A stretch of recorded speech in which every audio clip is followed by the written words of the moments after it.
আমরা প্রেম করে বিয়ে করছিলাম, তাই দেখেন আমাদের মানে ঘরে থাকার জায়গা পর্যন্ত দেয়নি। পরে এগুলো ঘর আমরা ঠিক করতেছি। এই যে দেখেন, এই যে এগুলো ঘর ভাঙ্গে গেছে, এই যে ভাঙ্গা ঘর, সেটা আমার বউ এই যে টিন নিয়ে আসতেছে, এই যে ভাঙ্গা ছোট টিন নিয়ে আসতেছে, এগুলো দিয়ে আমরা মনে করেন যে এই ঘর এই ঠিক করতেছি, আস্তে আস্তে মেরামত করতেছি। আমরা এই ঘরে থাকবো। আমাদের বাপ মা আমাদের ভালোবাসা মেনে নেয়নি, অনেক কষ্ট, মানে খুবই কষ্ট করতে হচ্ছে। আপনারা আমাদের জীবনটা পরিবর্তন করতে পারবেন, শুধু একটা ফলো দিয়ে আমাদের জীবনটা পরিবর্তন করে দিতে পারবেন। দেখেন, তুমি এটা কিছু বলো যে উম, সবাই একটু ফলো দেয়, একটু কথাটা বলে দাও। সবাই একটু ফলো দিবেন আর আমাদের ভিডিওটা শেয়ার করে বেশি বেশি মানুষ দেখে সেজন্য শেয়ার করে দিবেন।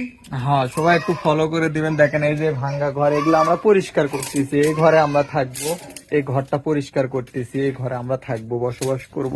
কারণ এই ঘরটাই আমাদের সম্বল, আর কোনো কিছু নাই। সেগুলো আমরা এই যে ভাঙ্গা একটা টিন নিয়ে আসছি, এই টিন দিয়ে এই যে এই ঘরটা এখানে বেড়া দিব, মানে এখান দিয়ে এই যে আড়া আছে, আড়ার ভিতর থেকে শেয়াল, তারপরে কুকুর এগুলা আসে, যার কারণে এই ভাঙ্গা ঘরে থাকা খুবই কষ্ট।